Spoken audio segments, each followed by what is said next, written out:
Welcome back to the dumbest bill in America. We have with us, of course, Delegate Brian Chisholm. Welcome back, Brian. Good to be back. And folks, get this. We're calling this podcast More Rigging because the Democrats are at it again, and so is Governor Moore, Brian. We have a clip, and here it is. Well, the status in Maryland is that we are going to have a special session. You are going to do it. We are going to do it. I'm going to call a special session. So, Brian, what do you think about this? Well, God forbid we have this one lonely Republican out there. I mean, we're already in a supermajority state, right? But what are they trying to do, first of all? They're trying to, well, what he's trying to do is the Governor Moore and the Democrats. Moore is trying to elevate himself to Pennsylvania Avenue is exactly what he's trying to do. So he's trying to figure out, all right, how do I get more Democrats there? There's one lonely Republican here in the state of Maryland. It's Andy Harris. He's like our bellwether Republican who represents over 1 million Republicans plus independents. We are outnumbered 2-1, but they're so afraid of any sort of diversity of thought or diversity of ideas. And Andy Harris brings that, right?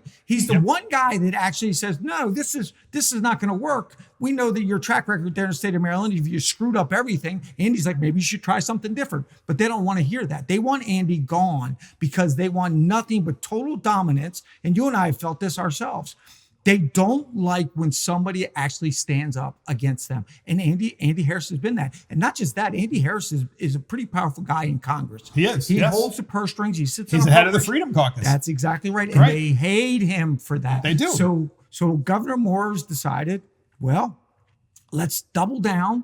Let's call everybody back to session in the middle of summer, Mark.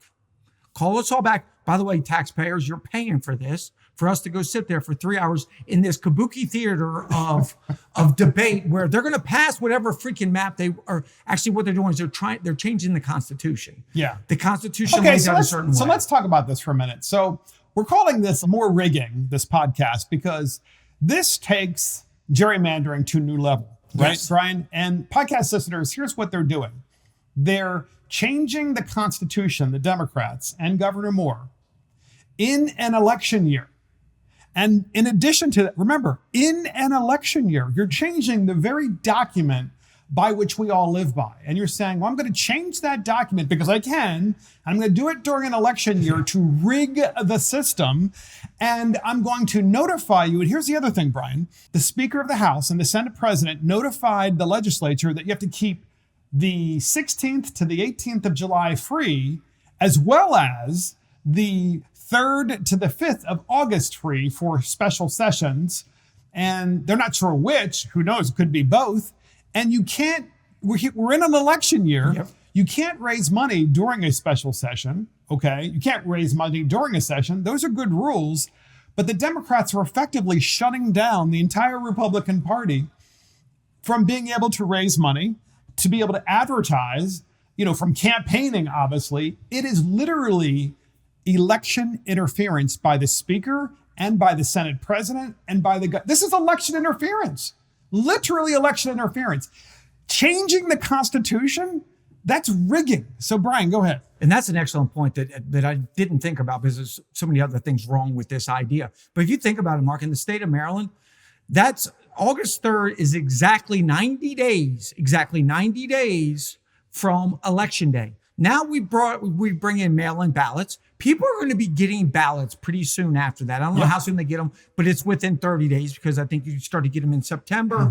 So now you're getting ballots and we're changing the Constitution on which you're supposed to be casting this ballot. And here's what they want to change.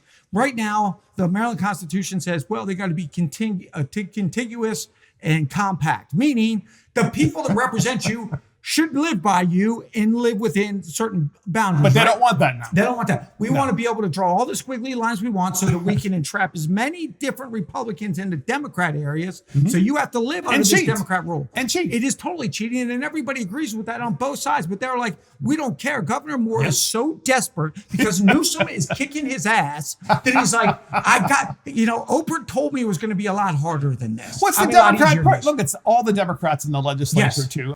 Brian, he played baseball like his whole life, and we got this base. Imagine changing the rules in the middle of a baseball game. right? That's just like what they're trying to do. They're trying to change the rules in the middle of an election year. Go ahead, Brian, final Well, to your thoughts. point, they're changing the rules in the 8th inning, to favor themselves. Well, things aren't going well for us. Let me change. We're now going to get 6 outs. You get 1. Or they might change it altogether. We get as many outs as we want because that's what they want, right? Yep. They want zero pushback at all. They don't want an Andy Harris. They don't want an R. Yep. They want to act like the state of Maryland doesn't have a single R. The diversity through total dominance is what they want. Mm-hmm. They love to talk about diversity, but only on the Democrat side. Yep. And it's hence why we have so many people moving out of this state. They're taking their money, and the governor's eyes are squarely on Pennsylvania Avenue. And it hasn't, look, let's finish with this because I'm mad about this now. Really? We have people that can't afford to pay their electric bill. Right. We have people that can't afford to pay their rent. We have people that can't afford to register their freaking cars. And what are we going back for? So we can rig a map. Mm-hmm. And so it's not just election rigging, it's also full-blown election interference by the Democrat Party during an election year to change the Constitution and mess up people's schedules for fundraising and campaigning. It's all intentional. That's the dumbest bill in America. We'll see you next time.